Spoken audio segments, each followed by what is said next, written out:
Commerce student, आज हम business study में करेंगे ऑब्जेक्टिव्स ऑफ द मैनेजमेंट। हम मैनेजमेंट क्यों करते हैं, मैनेजमेंट करने के पीछे हमारा उद्देश्य क्या है और हम किन किन मेन उद्देश्यों पर फोकस करते हैं मैनेजमेंट करने से पहले। तो these are the main object. First is the organisational object, second social object and third personal objects. तो फर्स्ट हम करेंगे ऑर्गेनाइजेशनल ऑब्जेक्ट। कोई भी इंस्टीट्यूशन है, चाहे वो बिजनेस है, चाहे वो नॉन बिजनेस है, चाहे वो पॉलिटिकल है, चाहे आपका कॉलेज है, चाहे वो आपका स्कूल है, हर एक ऑर्गेनाइजेशन का अपना एक ऑब्जेक्ट होता है और उसको गेन करने के लिए वो एक अच्छी मैनेजमेंट करता है। तो हर एक बिजनेस ऑर्गेनाइजेशन को हम लेकर चलें तो बिजनेस ऑर्गेनाइजेशन का मेन ऑब्जेक्ट है to achieve maximise of the profit, ज़्यादा से ज़्यादा प्रॉफिट कमाना। अब उस प्रॉफिट कमाने से ही वो बिजनेस लंबे समय तक सर्वाइवल कर सकता है। ये हमने +1 में भी पढ़ा, रोल ऑफ द प्रॉफिट, कि हमारे बिजनेस में अगर प्रॉफिट होता है तो उस प्रॉफिट का बिजनेस के लिए कितना अहम रोल होता है। प्रॉफिट होगा तो उस प्रॉफिट से हम अपने बिजनेस के लिए एडवर्टाइजमेंट कर सकते हैं। प्रॉफिट होने पर ही आप कस्टमर को ज़्यादा से ज़्यादा फैसिलिटीज़ दे सकते हैं और प्रॉफिट होने पर ही आपका बिजनेस ग्रोथ करेगा।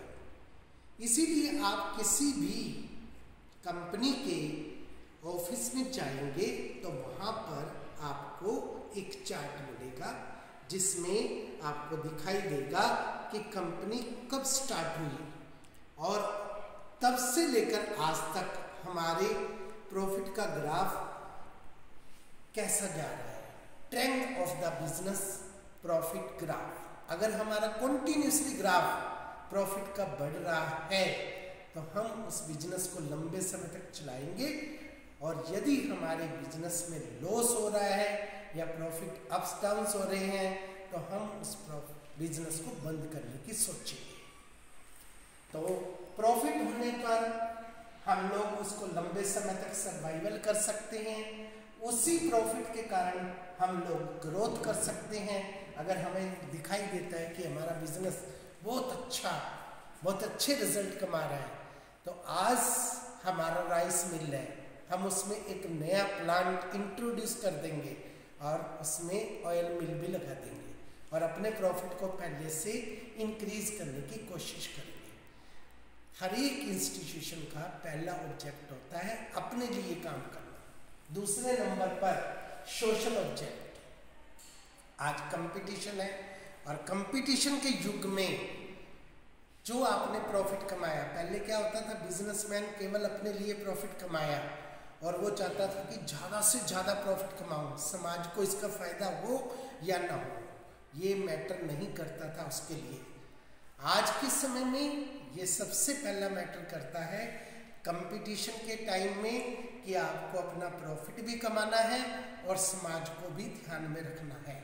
इसलिए एक मैनेजर जो भी कंपनी में जनरल मैनेजर की पोस्ट पर होता है उसकी ये ड्यूटी बनती है टुवर्ड्स द सोसाइटी।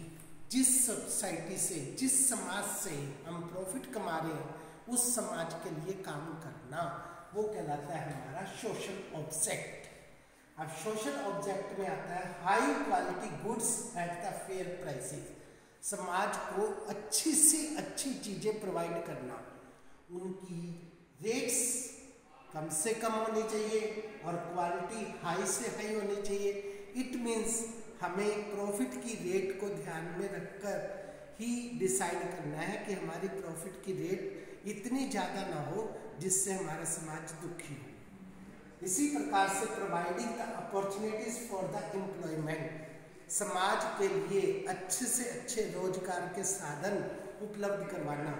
अगर आप अपनी कंपनी में ज़्यादा से ज़्यादा लोगों को काम दोगे, उनके घरों में चूल्हा जलेगा, तो कितने लोग आपके साथ जुड़ेंगे, तो आपने कितने लोगों का घर चला दिया।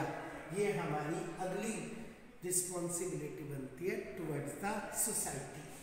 इसके बाद होता है कम्युनिटी डेवलपमेंट। हमारा जो प्रॉफिट हुआ है उस प्रॉफिट में से एक हिस्सा हम समाज के लिए खर्च करें, मंदिरों के लिए, धर्मशाला के लिए, गरीब लोगों के लिए हॉस्पिटल, गरीब लोगों के लिए स्कूल।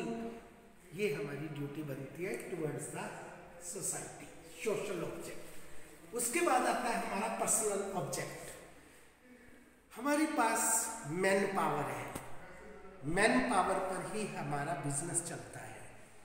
अब हमें उन लोगों का ध्यान रखना है जो हमारी कंपनी में काम करते हैं, चाहे वो वर्कर के रूप में काम करते हैं, चाहे वो सुपरवाइजर के रूप में काम करते हैं, सुपरिटेंडेंट के रूप में काम करते हैं, मैनेजर्स के रूप में काम करते हैं, क्लरिकल के रूप में काम करते हैं, पीएन्स के रूप में काम करते हैं, स्वीपर्स के रूप में काम करते हैं। ये हमारी मैन पावर है।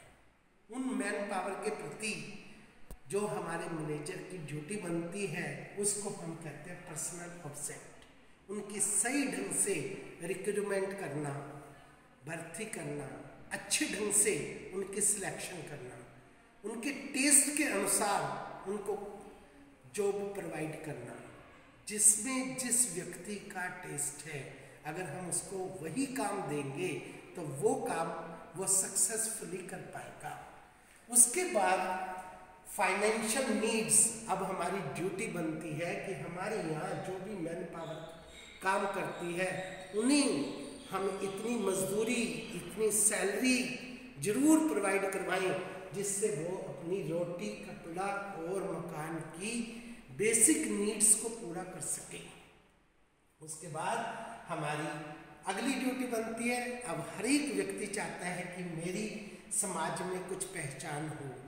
रोटी, कपड़ा और मकान के अलावा उसकी और ज़रूरतें होती हैं समाज में अपने आप को पहचान करवाने के लिए, तो उसकी आवश्यकता को ध्यान में रखकर उसकी मजदूरी और सैलरी का डिसीजन लेना, टाइम टाइम पर जैसे ही महंगाई बढ़ती है उसको डीए की किस्त प्रोवाइड करना ताकि वो स्ट्राइक ना करें, और उनको टाइम टाइम पर उनके बच्चों के लिए स्कूल प्रोवाइड करवाना, उनकी हेल्थ के लिए हॉस्पिटल और मेडिसिन प्रोवाइड्स करवाना, उनको टाइम टाइम पर नई टेक्नोलॉजी से जोड़ने के लिए ट्रेनिंग देना, उनके दिमागों को अपडेटेड रखना, उनको डेवलपमेंट करना।